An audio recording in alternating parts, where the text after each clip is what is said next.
J'ai le sentiment qu'on vit dans une société qui est de plus en plus polarisée, où on est de plus en plus dans nos petits mondes, un peu dans un entre-soi, et on a de moins en moins la capacité à entendre l'autre qui pense autrement.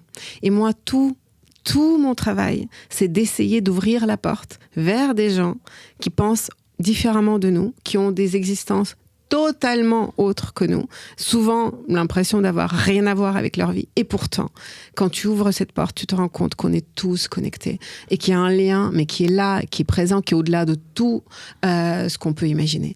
Et j'ai envie de dire qu'il faut ouvrir cette porte, il faut essayer de l'entrouvrir un peu dans ce monde où on a tendance à les refermer de plus en plus, à se recroqueviller sur soi. Enfin, c'est assez terrible quand même ce qu'on constate en ce moment. Et on a l'impression que la peur de l'autre, elle est installée de plus en plus présente dans tous les domaines. C'est pas possible, en fait. C'est pas possible. Et notamment, par exemple, sur les droits des femmes, sur la cause des femmes. Ça fait à peine 8 ans, depuis le début de MeToo, qu'on en parle. Et j'ai l'impression déjà qu'on en a marre, en fait. Enfin, de plus en plus, on me dit « Oh non, mais c'est bon, là encore, les droits... » On a compris.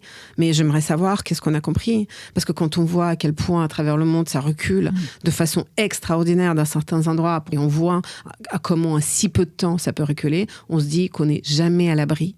Donc, il faut continuer à en parler.